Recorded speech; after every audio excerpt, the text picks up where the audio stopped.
데살로니가 후서 2장 1절에서 8절.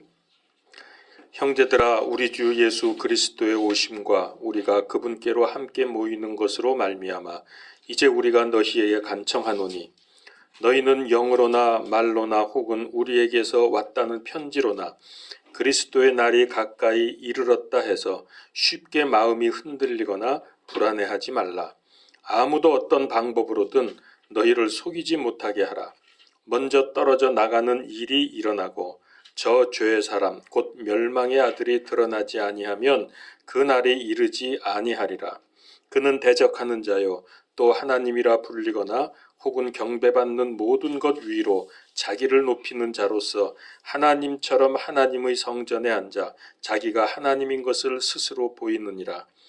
내가 여전히 너희와 함께 있었을 때에 이 일들을 너희에게 말한 것은 너희가 기억을 하지 못하느냐.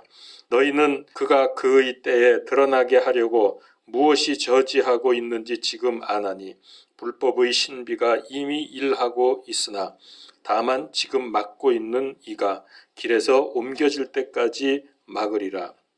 그 뒤에 저 사악한 자가 드러날 터인데 주께서 자기의 입의 영으로 그를 소멸시키시고 친히 오실 때의 광채로 그를 멸하시리라. 아멘. 역사의 끝이 가까워 올수록 사탄과 마귀 세력의 활동은 더욱 적극적이 됩니다. 왜냐하면 예수 그리스도 재림으로 그분의 왕국이 세워질 것이고, 그렇게 되면 자기가 마지막에 불호수에 던져져서 영원한 고통 속에 들어갈 때가 가깝다는 것을 너무나 잘 알고 있습니다. 그래서 발악을 하는 거죠. 지금은 온 세상이 마귀 사단의 강력한 역사로 말미암아 미혹당해서 모든 분야가 정상적이지 못하고 예수 그리스도 거부하고 대적하고 지금 세상이 이런 상태에 있습니다. 점점 더 심해지겠죠. 마지막 때에 미혹하는 영은 평화라고 하는 미명 아래 온 세상을 하나로 모을 것입니다.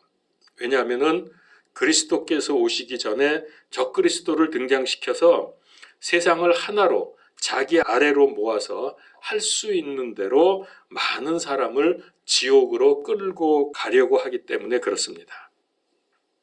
자, 그러기 위해서 적그리스도는 유대인들과 맺은 평화조약을 3년 반 만에 파기하고 자신을 높여서 하나님의 성전의 지성소에서 자기 왕좌를 세우고 거기에 앉아서 자기를 하나님이라고 자기를 섬기도록 할 것입니다.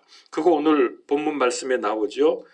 4절에 보니까 그는 대적하는 자요 또 하나님이라 불리거나 혹은 경배받는 모든 것 위로 자기를 높이는 자로서 하나님처럼 성전에 앉아서, 이 성전이 이제 여러분 지어질 제3성전입니다.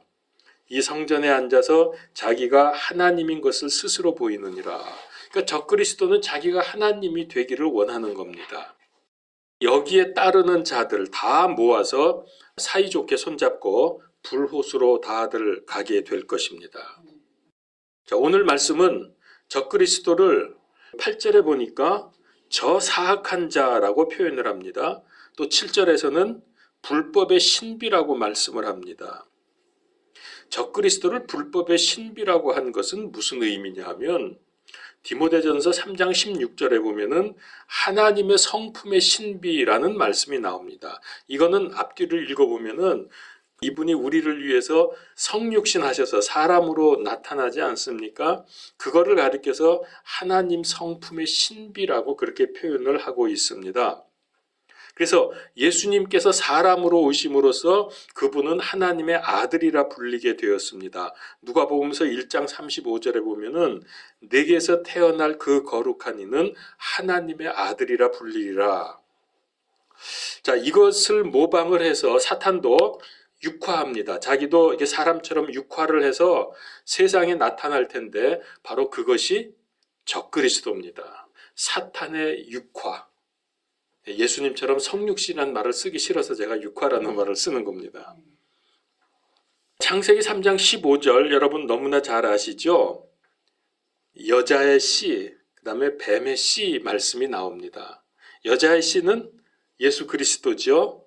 그다음에 뱀 씨, 네 씨라 그랬어요. 거기 보면 네 씨가 그거는 적그리스도입니다.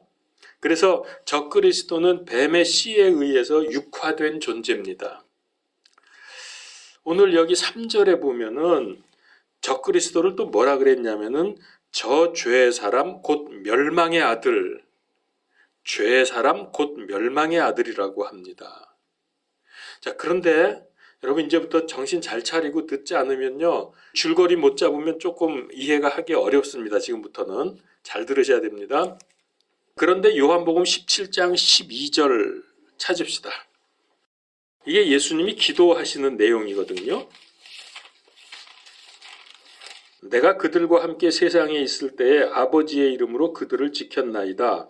아버지께서 내게 주신 자들을 내가 지켰고, 자, 거기 보면은 멸망의 아들, 여기 또 나오죠. 아까 분명히 데살로니가 후서에서 적그리스도를 멸망의 아들이라고 했는데, 여기 멸망의 아들 외에는 그들 중에 하나도 잃어버리지 아니하였으니 이것은 성경 기록을 성취하려 함이니이다.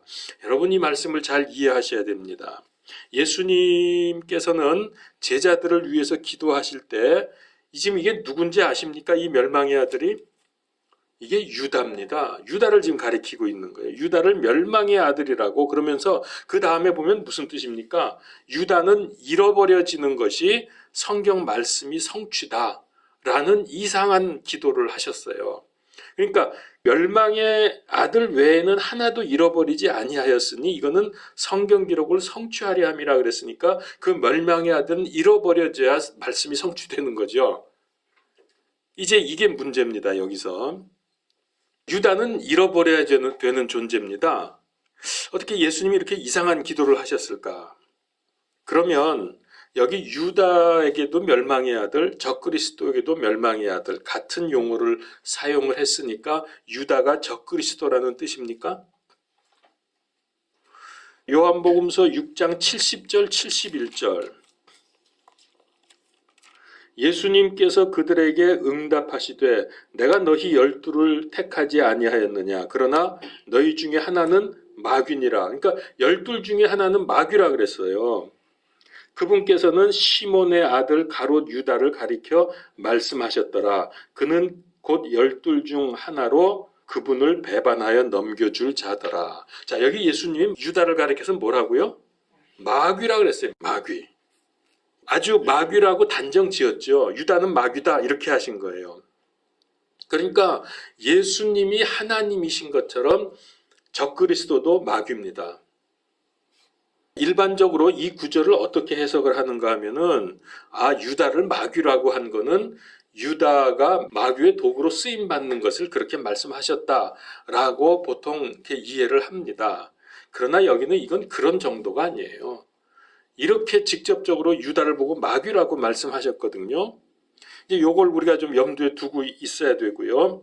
그 다음에 또 성경에 보면은 유다를 도둑이라고 표현을 합니다. 유다는 도둑이라 그랬어요. 요한복음서 12장 6절에 보면은 그가 이렇게 말한 것은 그가 가난한 자들을 염려하였기 때문이 아니요 도둑임으로 가방을 맡아 그 안에 든 것을 가져갔기 때문이라. 유다를 도둑이라 그랬어요. 자, 도둑질은 여러분 마귀의 속성입니다. 마귀가 뭘 도둑질하죠?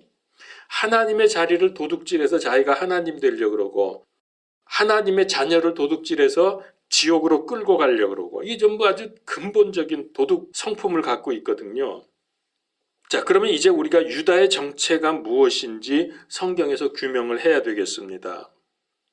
성경 다른 어떤 구절에서도 마귀라는 단어는 사탄 이외에 사람에게 쓰신 적이 없습니다. 사람에게 사용된 적이 없어요. 적그리스도는 마귀가 육화된 존재라고 했는데 말씀 그대로 성취된 구절이 있습니다. 진짜로 마귀가 육화가 됐구나. 성경에 다 있어요. 그리고 그때가 언제냐 하는 것도 정확히 알려주고 계십니다.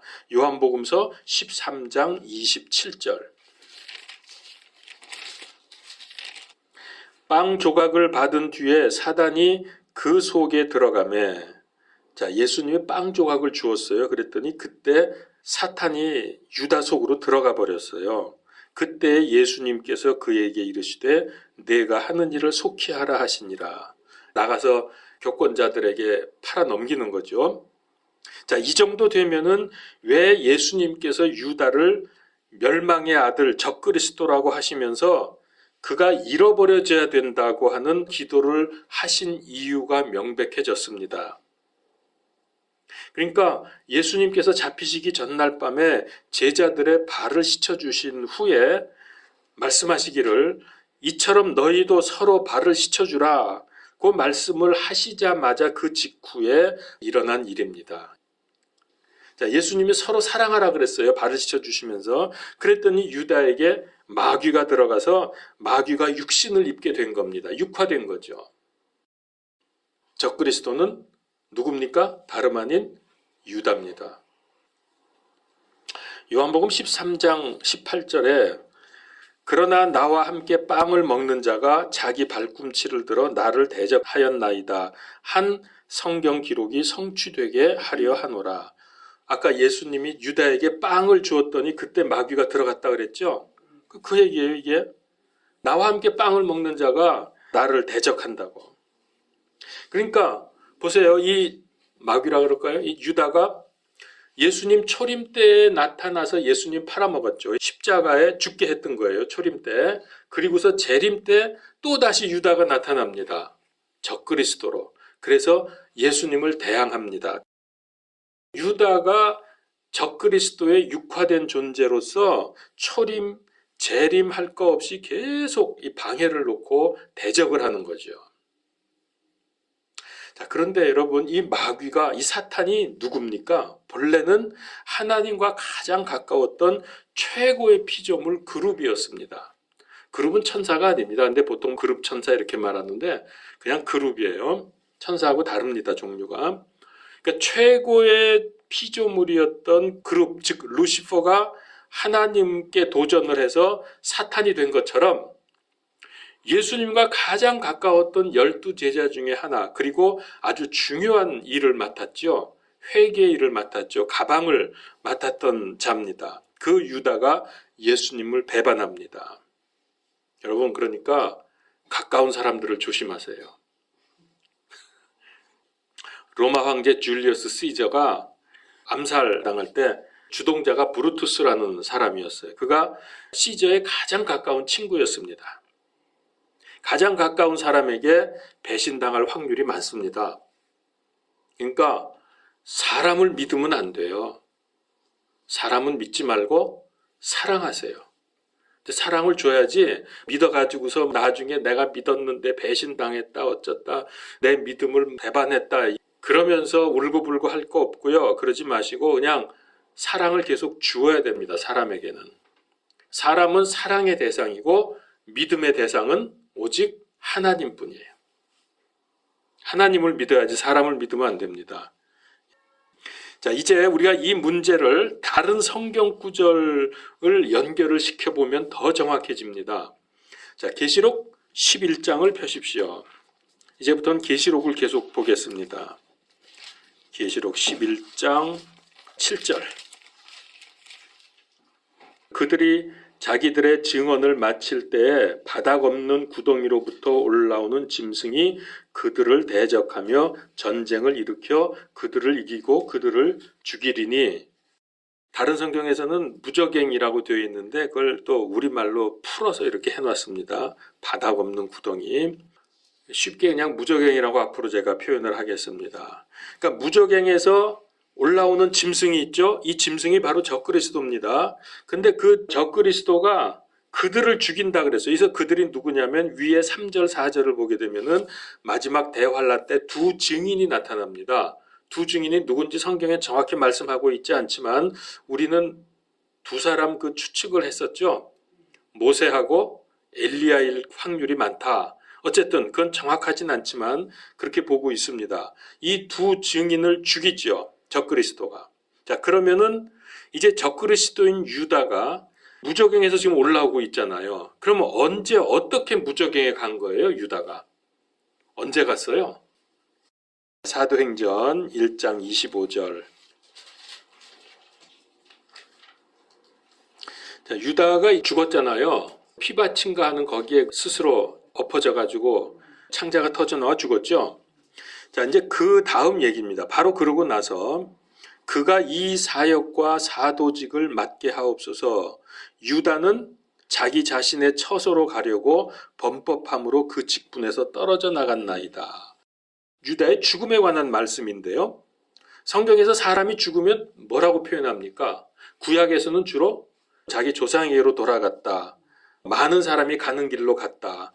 또 죽었다는 표현도 있고, 그 다음에 신약에 오면은 잠잔다라는 표현을 많이 합니다. 성도들에 대해서는. 근데 이 죽은 것에 대해서 자기 자신의 처소로 갔다는 말은 유다에게만 적용이 되고 있어요. 다른 사람에게는 이런 말씀을 안 합니다. 자기 자신의 처소로 갔다. 좀 특이하죠? 왜 그럴까요? 그는 육적으로는 죽었지만 그는 실제로 자기 자신의 처소인 어디로? 무적행으로 간 겁니다. 그렇기 때문에 조상에게 갔다든가 죽었다든가 잠잔다거나 이런 게 아니라 자기 처소로 갔다는 거예요. 무적행이 마귀의 처소예요. 다시 계시록으로 옵니다. 17장 8절에 보면은 아주 이상한 말씀이, 정말 이해하기 어려운 말씀이 나옵니다. 내가 본 그 짐승은 전에 있었다가 지금은 없으나 앞으로 무적행에서 올라와 멸망으로 들어갈 자니라. 땅에 거하는 자로서 세상의 창건 이후로 이름이 생명책에 기록되지 않은 자들이 전에 있었다가 지금은 없으나 여전히 있는 그 짐승을 보고 놀라리라. 자, 이 짐승이 누구냐 하면은 두 증인을 죽인 적그리스도인데요.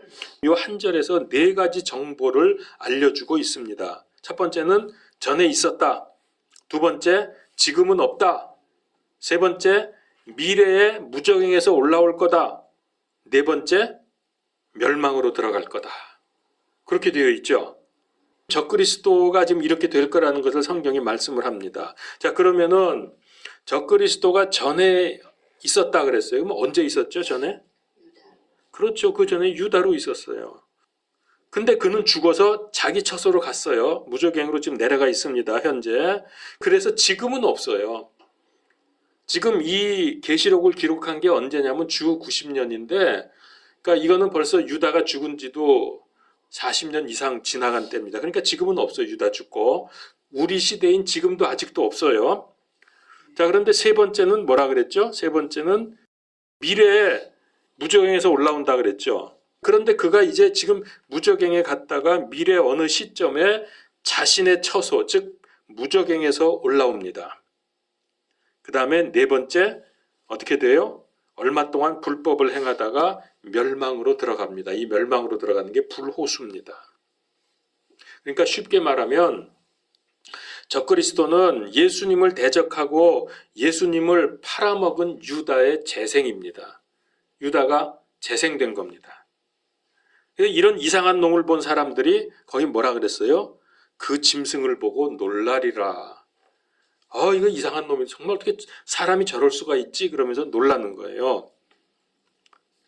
그래서 17장 10절 11절을 보죠. 10절 11절. 여기도 아주 이상한 말씀이 나와요. 또 7 왕이 있는데 5은 망하였고 하나는 있으며 다른 하나는 아직 오지 아니하였으되 그가 오면 반드시 잠시 동안 머물리라. 전에 있었다가 지금은 없는 그 짐승은 곧 8째이며 그 7에 속한 자라. 그가 멸망으로 들어가느니라. 여러분, 이건 무슨 말인지 이해가 되십니까? 이 말이 아주 이상합니다, 지금. 그런데 이거 이제 풀어야죠. 그래서 10절을 보면은 역사상 하나님을 대적한 대표적인 7 왕이 있습니다. 하나님을 대적한 7 왕. 자, 성경에 쭉 나오는 하나님을 아주 가장 대적한 것들이 누구냐? 7명을 우리가 꼽을 수 있는데요. 제일 처음에 니므롯이라고, 여러분 바벨탑 세울 때 그 주동자 있죠? 니므롯. 그 다음에 우리가 잘 아는 유대를 포로로 잡아간 느부갓네살, 그 다음에 바벨론 멸망하던 벨사살, 이거 신성 모독하다가 나라 망했잖아요. 그거 잘 아시죠? 그 다음에 알렉산더, 알렉산더는 세상적으로 볼 때는 좋은 사람이지만 하나님의 눈으로 볼 때는 아주 악한 자입니다. 인간의 힘으로 세상에 낙원, 파라다이스를 만들려고 했던 사람이거든. 하나님 없이. 그게 서양 철학 아닙니까? 소크라테스, 플라톤, 아리스토텔레스. 이게 하나님 없이 유토피아 만들자 그런 건데 이게 아주 하나님 대적하는 존재고요. 그 다음에 우리가 잘 아는 적그리스도의 예표였던 안티오쿠스 에피파네스, 신구약 중간시대. 그 다음에 요한이 이 글을 기록하고 있는 현재의 기독교를 핍박하는 누구? 가이사, 네로가 대표적이죠. 가이사가 로마 황제들. 그 다음에 마지막 7번째는 적그리스도. 아직 이건 오지 않았어요. 자, 그래서 거기 보니까 뭐라 그랬어요? 7이 있는데 5은 망하였고, 제가 앞에서 말씀드린 5명은 이미 다 죽었습니다. 망했습니다. 하나는 있어요. 누가 있어요? 시저, 가이사가 있어요. 가이사가 시저입니다, 여러분. 발음을 다르게 해서 그렇지. 가이사가 지금 있고요. 그 다음에 다른 하나는 아직 오지 아니하였으되, 누가 안 왔어요? 적그리스도가 아직 안 왔어요. 그런데 그가 오면 반드시 잠시 동안 머물리라 그랬어요. 잠시 동안이 얼만큼일까요? 3년 반.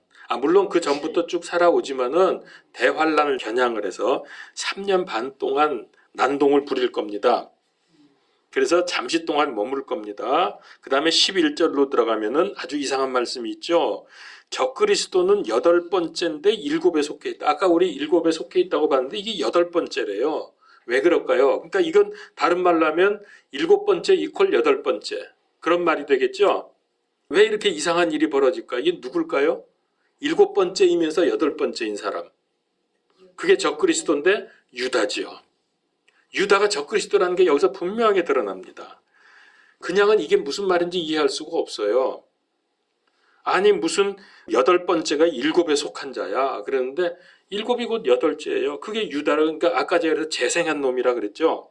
적그리스도가 유다의 재생이다. 근데 그가 멸망으로 들어갈 거라 그랬어요. 그는 결국 불호수로 던져질 것입니다. 이런 이상한 자가 온 세상 사람들을 장악할 적그리스도입니다. 그가 어떻게 세상 사람들의 마음을 휘어잡을 수 있을까요? 성경에 보면은 뛰어난 언변, 치명적인 상처를 입고 죽었는데 기적적으로 다시 상처가 나아서 살아납니다. 그래서 이걸 본 온 세상 사람들이 놀라면서 그를 따르게 됩니다. 그게 계시록 13장 3절에 나오는 말씀입니다. 또 내가 보니 그의 머리들 중에 하나가 상처를 입어 죽게 된 것 같았는데 그의 치명적인 상처가 나음에 온 세상이 놀라며 그 짐승을 따르더라. 그래서 이 죽었다 살아나니까 보통 사람이 아니구나. 저건 신이다, 하나님이다. 아마 이렇게 보는 거겠죠. 그래서 그를 따르게 됩니다. 그뿐만 아니라 그가 놀라운 기적을 행합니다. 그래서 사람들을 따르게 만들죠. 그게 13장 13절부터 15절에 보면 쭉 나옵니다. 13절에 보면 그가 큰 이적을 행하되 사람들의 눈앞에서 불이 하늘로부터 땅 위로 내려오게 하고 이러면서 굉장한 기적들을 막 일으켜요. 하늘에서 불이 떨어지게 한데 그러니 사람들이 놀라겠죠. 그래서 여러분들 기적을 너무 좋아하지 마십시오. 뭔가 여기 있다 저기 있다 하면서 누가 어떻게 됐대, 불치병이 나았대, 하늘에서 금가루가 떨어진대. 그 옛날에 그거 아시죠? 금가루 떨어졌다 그러면서 이빨이 또 금리빨로 바뀌었다는 이상한 일들도 있었고요. 그런 거 좋아하지 마세요. 거기에는 속임수와 미혹이 있습니다. 자, 적그리스도가 휘두를 아주 엄청난 권세가 무엇일까? 그리고 그건 무슨 짓을 할까? 성경에 보면은 크게 3가지로 적그리스도가 어떤 권력을 가지고 일을 하게 될 겁니다. 첫 번째는 왕권을 장악합니다. 전 세계의 왕권과 정치적인 권세를 장악을 합니다.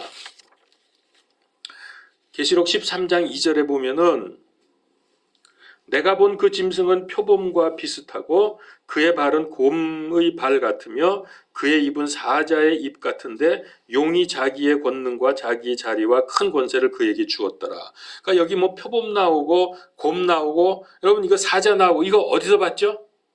다니엘서에서 우리가 봤잖아요. 그러니까 이 네 번째 짐승은 뭐라고 나오질 않는데 앞에 있는 표범, 곰, 사자 이걸 전부 다 합해가지고 그 가장 무시무시하고 엄청난 힘을 가진 통합된 존재로 그렇게 볼 수 있습니다. 그게 적그리스도입니다.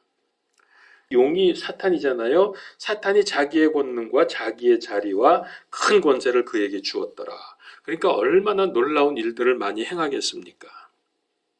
그 다음에 두 번째는 전 세계의 종교를 통합해서 장악할 것입니다.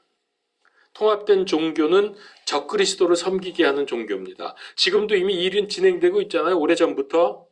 지금 진행이 되고 있는데 왜 종교를 통합을 하려고 하느냐? 적그리스도 자기 섬기게 하려고 지금 통합 중입니다. 그게 13장 12절을 보면은 여기서 그는 거짓 대언자입니다. 그가 첫째 짐승이 적그리스도입니다. 그러니까 거짓 대언자가 적그리스도 앞에서 적그리스도의 모든 권능을 행사하고 적그리스도가 기적을 일으키는 능력이 있는데 그 똑같은 기적을 거짓 선지자도 그런 기적을 일으킬 수 있게 된 거예요. 또 땅과 그 안에 거하는 자들로 하여금 첫째 짐승 즉 적그리스도 곧 치명적인 상처가 나은 자에게 경배하게 하니라. 왜 경배하게 할까요? 하나님으로 섬기게 하려. 그게 오늘 데살로니가 후서 2장 4절 우리 본문 말씀에 스스로 하나님이 된다 그랬죠. 바로 이 구절하고 연결이 됩니다. 15절을 봅니다. 또 그가 그 짐승의 형상에게 생명을 줄 권능을 소유하여 그 짐승의 형상이 말도 하게 하고 그 짐승의 형상에게 경배하려 하지 아니하는 자들은 다 죽이게 하더라. 무섭죠? 그러니까 이게 뭐냐면 지금 적그리스도의 우상을 세우는 거예요. 그런데 놀랍게도 그 우상이 말할 수 있게 생명을 줄 권능을 가지고 우상이 말하게 하는 거예요. 그러니까 사람들이 얼마나 놀라겠어요. 나무로 깎았는지 금붙이로 만들었는지는 모르겠지만은 그게 말을 해요. 그러니까 사람들이 그 앞에서 꼼짝 못하죠. 그렇게 하면서 그에게 경배하지 않으면 다 죽여버립니다. 그러니까 짐승은 핍박을 하고 거짓 선지자는 미혹을 합니다. 이렇게 해서 둘이 합작을 해가지고 온 세상 사람들을 마귀를 하나님으로 섬기게 하는 겁니다. 세 번째는 경제와 상권을 장악합니다. 그게 계시록 13장 17절. 그 표나 그 짐승의 이름이나 그의 이름의 수를 가진 자 외에는 아무도 사거나 팔지 못하게 하더라. 그러니까 의식주를 비롯해서 생존을 위해서 적그리스도와 타협하고 굴복하지 않으면 경제활동을 할 수 없게 되는 거예요. 핍박과 순교와 경제적인 고통을 당하게 될 것입니다. 제가 지금도 쭉 말씀드렸지만 다시 한번 정리를 합니다. 적그리스도에 대해서 다시 한번 반복 정리를 하면은 7가지로 정리가 됩니다. 첫 번째는 적그리스도는 언변이 매우 좋습니다. 그래서 사람들을 속이고 인기를 얻으면서 자기를 과장하고 그리고 신성모독하는 말을 할 것입니다. 다니엘서 7장 8절이나 20절에 보면 여러분 아시죠? 작은 뿔에 입이 달려있다 그랬죠. 그러면서 큰 일을 말한다고 그런 말씀 우리가 봤잖아요. 또 계시록 13장 5절 6절에도 말씀이 있습니다. 그 다음에 두 번째, 엄청난 재물을 소유하게 될 겁니다. 다니엘서 11장 43절에 보면 그가 금과 은혜, 보물과 이집트의 모든 귀한 것을 다스릴 권세를 가질 것이요 리비아 사람들과 이디오피아 사람들도 그의 발밑에 있으리라. 그러니까 세상 모든 사람들을 지칭하는 건데 그가 금과 은과 보물을 소유하게 되고 세상 사람들을 다 발밑에 둔다고 그랬습니다. 그 다음에 세 번째, 그는 죽었다가 살아나는 기적으로 사람들을 미혹합니다. 계시록 13장 3절. 네 번째, 이스라엘과 거짓으로 평화조약을 맺습니다. 다니엘서 8장 25절 그리고 9장 27절. 다섯 번째, 초자연적인 기적을 일으킵니다. 계시록 13장 13에서 15절 지금 우리 봤죠? 하늘에서 불이 떨어지고 적그리스도의 우상을 세워서 그 우상이 말하게 하고 이렇게 해서 사람들을 놀래키는 거죠. 그다음에 여섯 번째는 새로운 경제 시스템을 도입을 합니다. 지금 봤죠? 계시록 13장 17절. 짐승의 이름과 표와 그 수를 가지고 있지 않으면 경제 활동이 불가능합니다. 일곱 번째, 경배받는 모든 것 위에 자기를 높여서 하나님의 성전에서 자기가 하나님이 되려고 합니다. 데살로니가 후서 2장 4절. 자기가 스스로 하나님을 나타낸다 그랬습니다. 자, 적그리스도의 정체가 뭔지 지금 성경을 통해서 자세하게 지금까지 말씀을 드렸는데요. 그런데 적그리스도에 대해서 또 한 가지 특이한 말씀이 성경에 있습니다. 요거는 아주 재밌어요. 한번 보죠. 다니엘서 11장 37절 찾아보세요. 안 찾아봐도 되는 건데 좀 특이해서 찾는 거예요.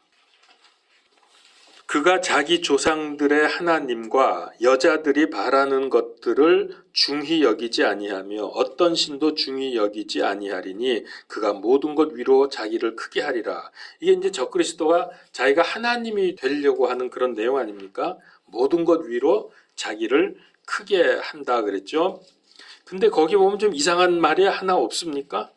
앞부분에서 여자들이 바라는 것을 중히 여기지 아니하며, 이게 좀 말이 이상. 이게 도대체 지금 적그리스도가 여자들이 바라는 걸 중히 여기지 않는다.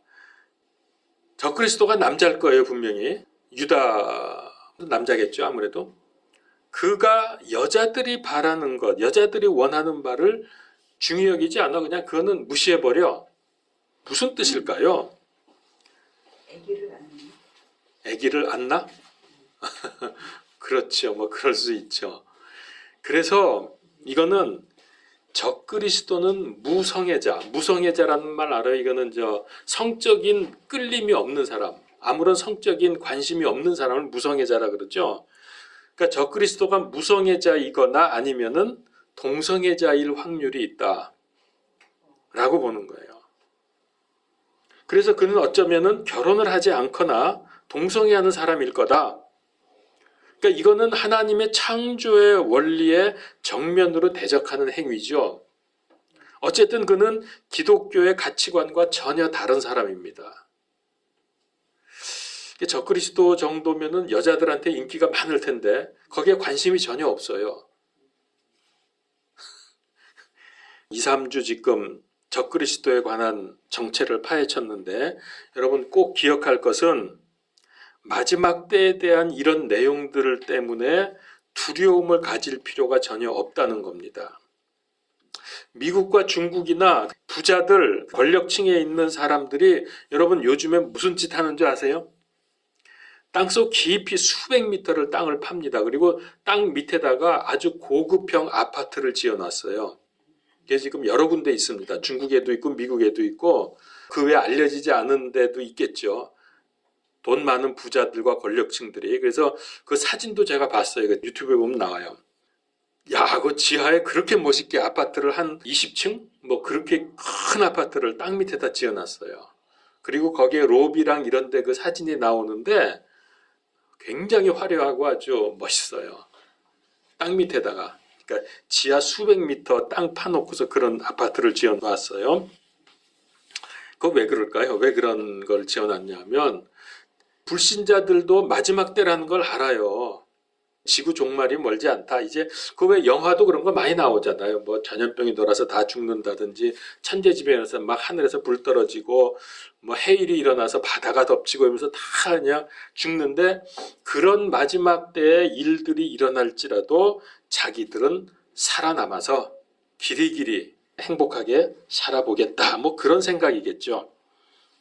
근데 여러분 이게 얼마나 황당하고 어리석은 짓인지 여러분 생각해 보셨습니까?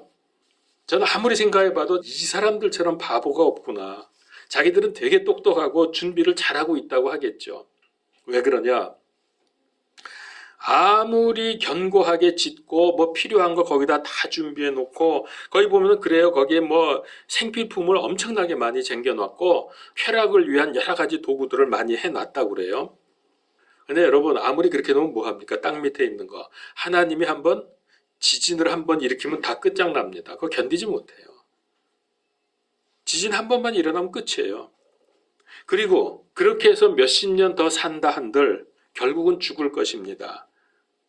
그러면 어떻게 돼요? 영원한 불 속으로 던져질 텐데, 자기들은 똑똑해서 잘 대비한다고 하겠지만 참 우리가 볼 때는 어리석기 짝이 없는 참 불쌍한 사람들이에요. 그러니까 하나님이 없으니까 그런 짓을 하는 거예요. 믿을 데가 없으니까. 자, 어쨌든 교회는 대환란의 이런 마지막 고통과 두려움, 여러분 이거 우리는 겪지 않습니다. 우리는 겪지 않아요, 이런 거. 그렇기 때문에 우리가 크게 상관한 일은 아닙니다. 왜냐하면 대환란 때는 우리 없어요. 우리가 왜 여기 관심을 갖느냐? 그들을 위해서, 아직도 하나님 모르고 구원받지 못한 사람들을 위해서 준비를 해야 된다. 그러기 위해서 우리가 복음을 전하는 일에 열심을 내야 되는 이 사명감 때문에 이걸 우리가 알기를 원하는 거지. 뭐 이거 알아서 우리 대체하자, 뭐 전에 누가 그랬죠? 동굴 속에 준비해 놔야 되겠다. 그리고 거기다가 뭐 쌀, 뭐 음식 갖다 놔야 되겠다고 이런 소리 했는데 그런 거 아니에요. 우린 필요 없습니다. 왜냐하면 우리 하나님의 자녀이기 때문에 하나님 이런 환난을 통과하게 하지 않습니다. 그 전에 휴거됩니다. 그러니까 마지막 때의 대환난 그리고 적그리스도에 대해서 지나친 두려움을 가질 필요가 없지만은, 근데 이것도 문제지만 그 두려워해서 막 벌벌 떠는 사람이 있어요. 뭐 지금부터 통조림 잔뜩 사다 놓는 사람도 있더라고요.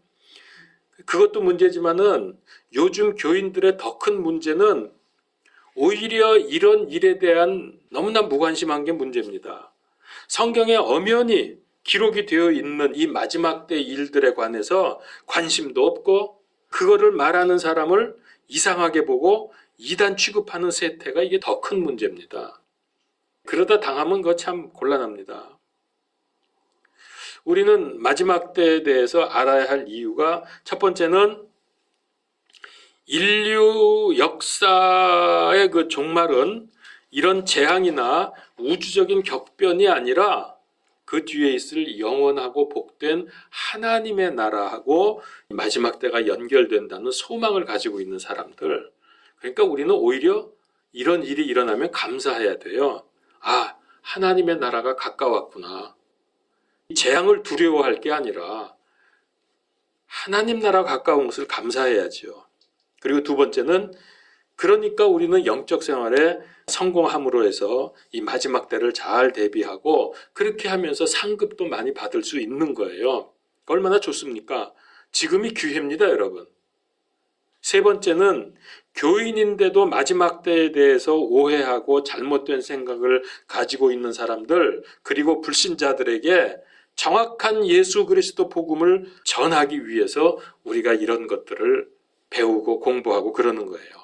그냥 호기심 때문에 하는 게 아니고, 이 우주를 넘어서 이 셋째 하늘에는 우리를 사랑하셔서 자신의 생명을 바치신 예수 그리스도 계시고, 또 우리와 함께 영원히 살기를 원하시는 하나님이 계시고, 하나님께서 우리를 기다리고 계시고, 그래서 이런 세상으로 우리를 인도하시기 위해서 지금 성령님께서 우리와 함께 계십니다. 얼마나 감사합니까? 그렇다면 우리는 마지막 때에 대해서 두려움이나 호기심이 아니라 감사와 기쁨이 충만할 수밖에 없고, 그렇다면 우리는 삶의 자세가 바뀌어야 한다. 오늘날처럼 혼란하고 혼탁하고 이 불안한 세상에서 우리 믿는 사람들에게 예수 그리스도의 재림의 약속보다 더 귀중하고 더 경이롭고 더 신비스럽고 더 환상적인 것은 없다. 주의 재림을 우리는 기다려야 돼요. 아멘. 주 예수여 어서 오시옵소서. 그래야지 지금 오면 안 된다고 막 이러면서. 이제 여러분 그때를 한번 상상해 보세요.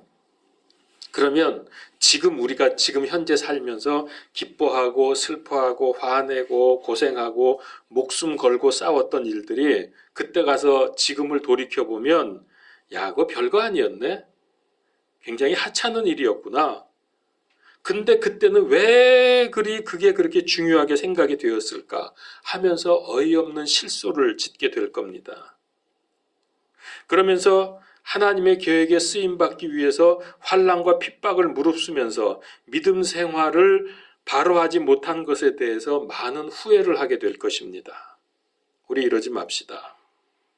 고린도 후서 4장 17절 우리가 잠시 받는 가벼운 고난이 우리를 위해 훨씬 더 뛰어나고 영원한 영광의 무거운 것을 이루느니라. 그러니까 영원한 세계에 들어가서 우리가 지금을 돌아보면 인생이란 게 한 점도 안 되는 극히 짧은 시간인데 너무나 그동안 내가 세상에 매달려 살았구나. 아마 이런 많은 회한이 쌓일 것이 분명합니다.